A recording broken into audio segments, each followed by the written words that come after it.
the AQQA Hang on back filter AQ146 12 watt. And here are the product features and specifications if you need to pause the video.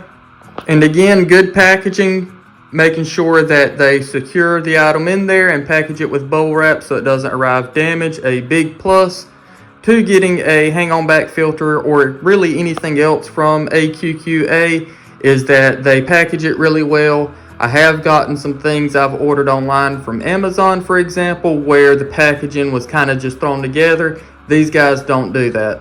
Again, for assembly, it is very straightforward. You have these two pieces that snap together, just like that. And it connects this way so that you can run your cord up through those. And then you just connect it all to the top right there. You put it into your pump. It runs up to this top. Then out of the top part, we have a media basket. It just slides right on out. They give you plenty of grooves and guidelines so you know exactly how to slide it in and out the way you need to. Of course, we have carbon at the bottom, some ceramic bio balls, and then we have this sponge. So it functions like a multi-layer hang on back or similar to a canister filter. And you can see all we had to do was just slide it back into the grooves. Fits in perfectly with absolutely no issues. Very simple, absolutely no hassle. You can throw this bad boy together in 30 seconds. Super easy. I'm gonna put the lid back on it, rinse it out a little bit, and then we're gonna hook this bad boy up. And this is the AQQA hang on back filter set up and running. You can see here that the little skimmer right here is functioning properly. All that has to do is just allow water to flow in effortlessly, and it will get sucked right up with the pump that is down there.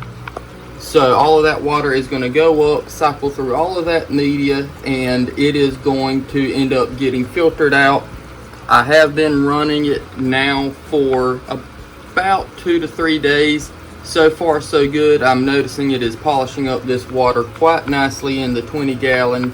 So no issues so far. I will update you guys later with more progress. So another thing to note is the size of the filter here.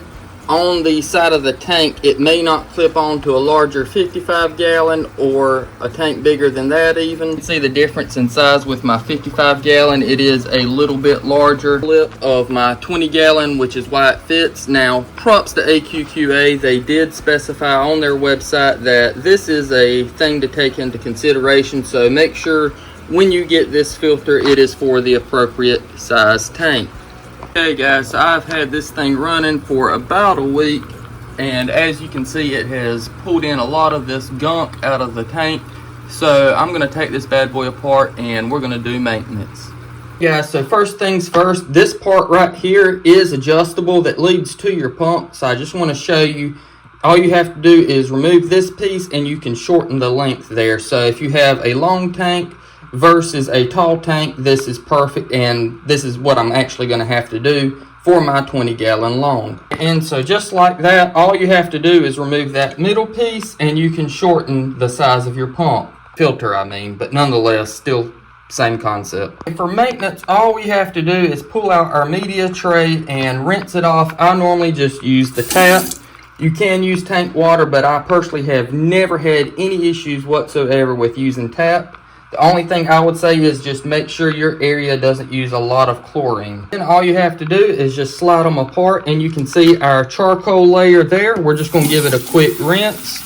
Just like that. Nothing major, no big deal. No need to go into super advanced detail and scrub. It's really not necessary. We're just doing a quick rinse. If you have more gunk built up, of course you may want to take the bio balls here as well as your charcoal out and sift it better. But for now, as little as I've been running it a week, all I have to do is just give it a quick rinse. Sponge here has actually collected a lot of gunk, so I am going to take it out and I'm just going to give it a quick rinse and squeeze just like that. Again, I've personally not had any issues with tap, so that is why I'm just using tap water for this. You guys know I love customization, so all I've done here is just added in some loose K5 media. That'll just be additional space for beneficial bacteria. They love surface area, so that right there I believe is going to be perfect. Quick rinse and we will be good to go. Okay, so all you have to do now is just snap your trays together and they will be good to go. Super simple setup there. Tray just simply slides back in place at the back there. Super easy, super simple cleaning process. Let's set this bad boy back up.